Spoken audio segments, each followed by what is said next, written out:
Hello all you Dark Souls loving cosmonauts, as always I am Cosmic, and today we're going to be reviewing Immortal Planet, which is a new indie action RPG. It's basically a Souls-like game, brought to you by the developers of Ronin Double T Games, and it's a game that essentially takes what Dark Souls does, puts it into an isometric viewpoint, into a tiny little indie package, and presents it to you with a very nice aesthetic.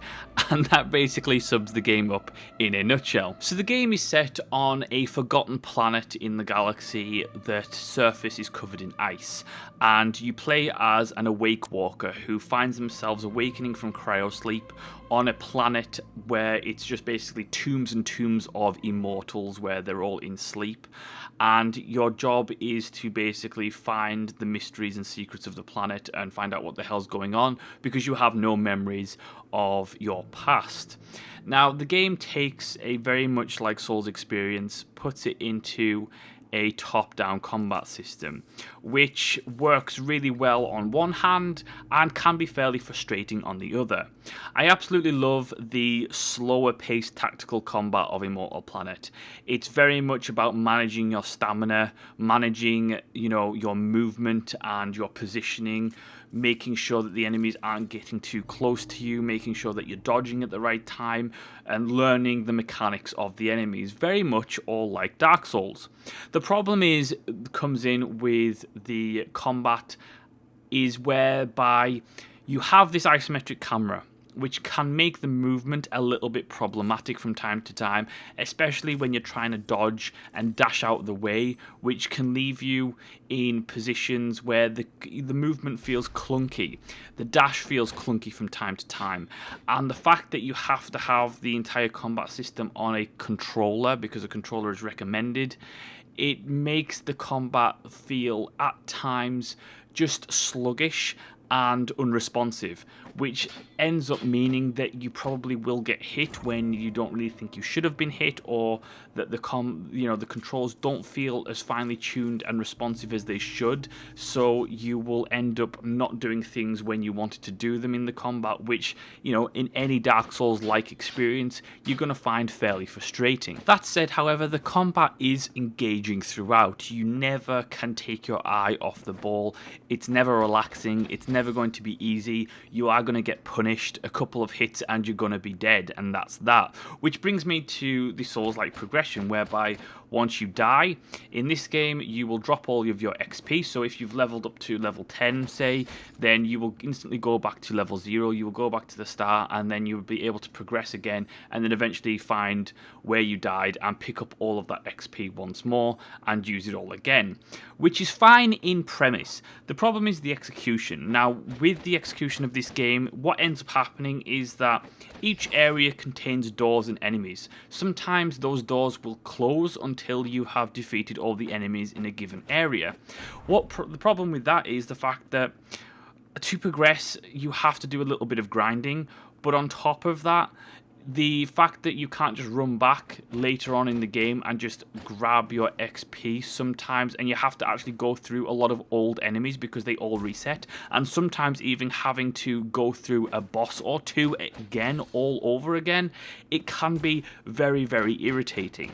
On top of that, the level up system itself, many of the enemies actually give you tons of XP, so it's really easy to level up very quickly if you die, which on the one hand is a plus.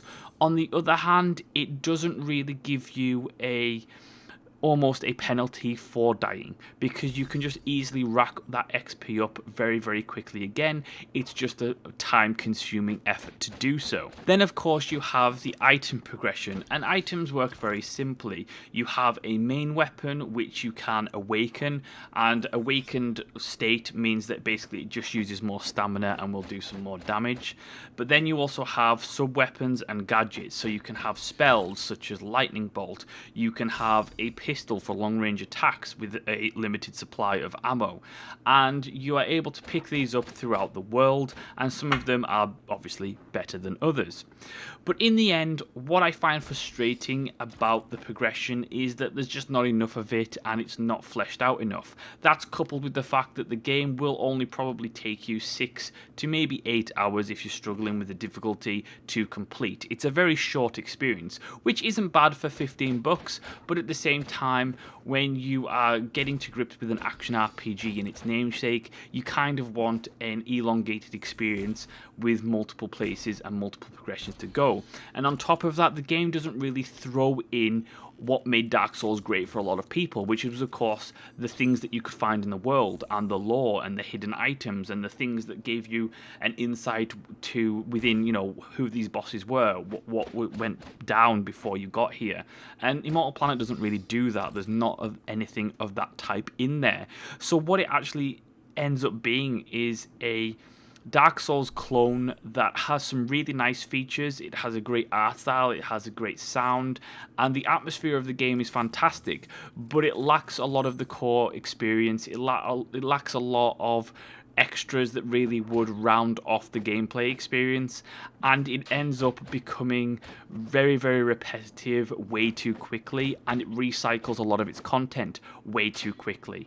And for me, it's just an average Dark Souls indie clone. It's very nice, it's a fun title. If you absolutely love Dark Souls-like games and Dark Souls themselves, then you'll be right at home with Immortal Planet, and you will no doubt get a kick out of it, and it's a nice little game to play for 6 hours. However, if you're looking for something that takes Dark Souls and puts a little bit of an indie spin on it, does a little bit of innovation, adds some new things in, some new ideas, Immortal Planet is not that. It is a very nice game, and for the most part it is well executed, but for me it does not do enough to say, it's an absolute must buy right now. It's certainly worth picking up on a sale, absolutely, but for the most part it is going to be strictly for those who can't get enough of Souls-like experiences. For the rest of us, it's very much a case of pick it up on sale and you might get a kick out of it. And that is my review of Immortal Planet. Thank you so much for watching and listening. Let me know what your thoughts are in the comment section below. If you enjoyed the video, hit the like button, make sure to subscribe, and as always, I will see you next time.